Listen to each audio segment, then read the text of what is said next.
So I recognize yesterday's video post, or video blog rather, was a little bit of a cliffhanger if you had not heard this story before. So rather than delay, again, I'm going to dive right in to the second post called September 20th, 2017. It was a two-part blog.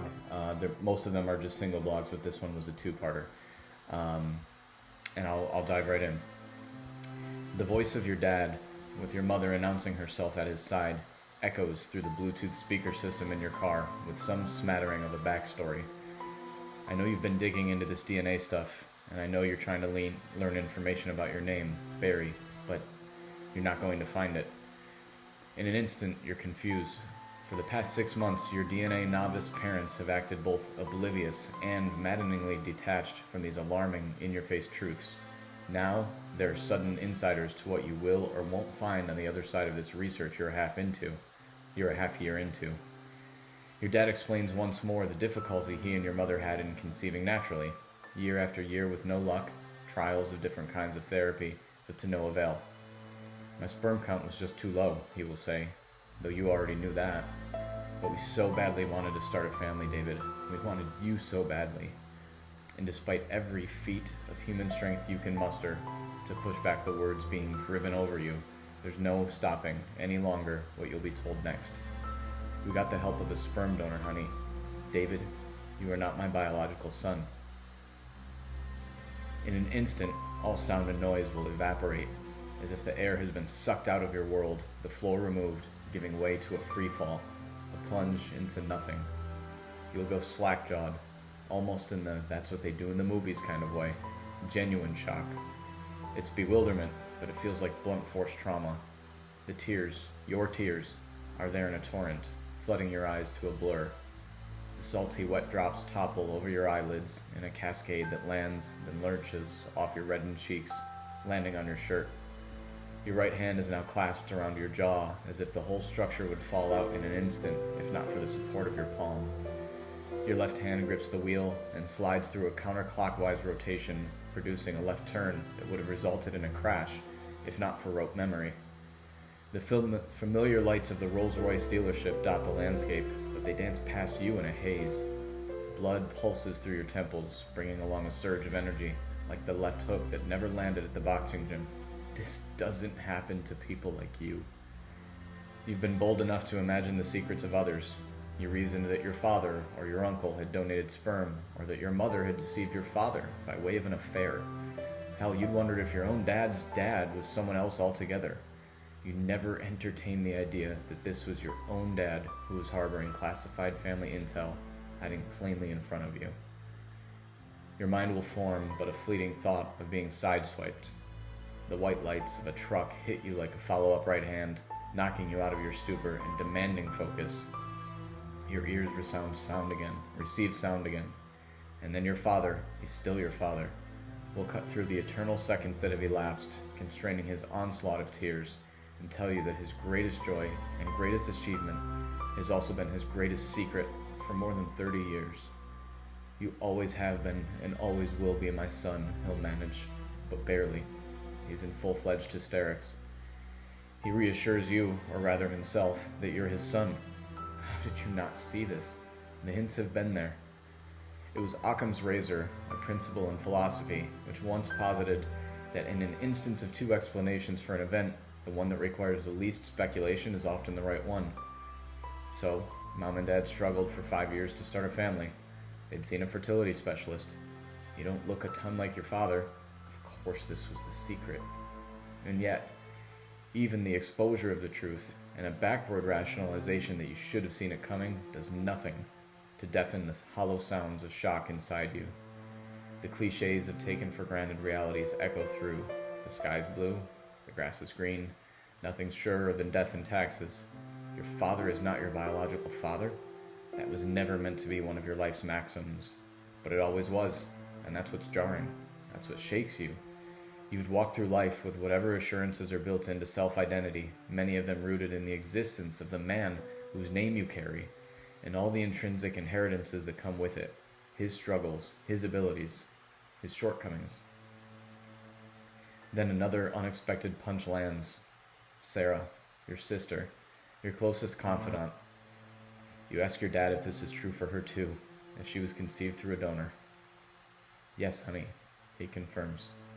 And you're immediately thrown under a second, unrelenting wave, this one inducing nausea at the very thought that anything could come between you and the soul you are woven to, your baby sister. You close your eyes and open them again. Tears move to the side by your eyelids like windshield wipers. The lights are violent in their discord. You're not from this man's flesh. Your blood is not his blood. Your sister's blood connection to you is now, potentially, just that of a half-sibling. Your father is a part of you. You are a part of him. But now, in a physical sense, you are not. You never were. Ah, but you are his. This man is yours. Rudyard Kipling's words, which you'd only recently reopened, will find you twice over. Watch the things you gave your life to, broken. You'll be a man, my son. Sensical patterns and simple hues return around you.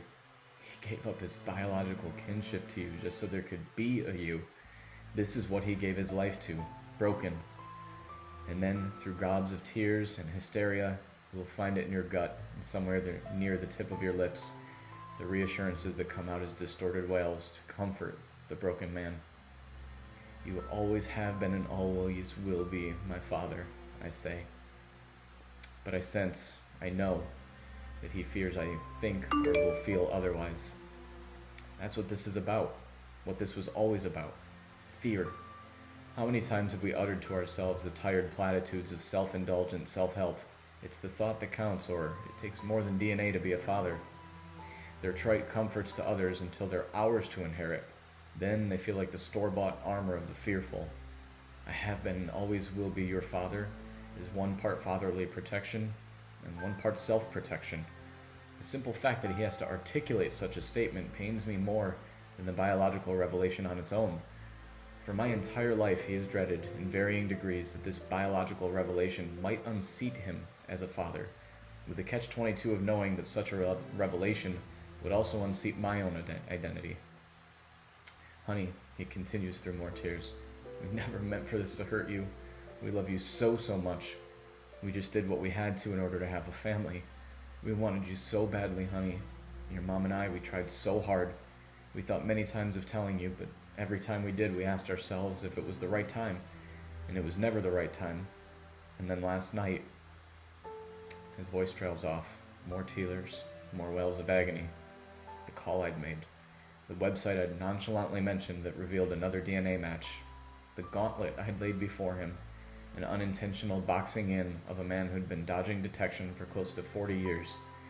It was never disinterest or ignorance on his part.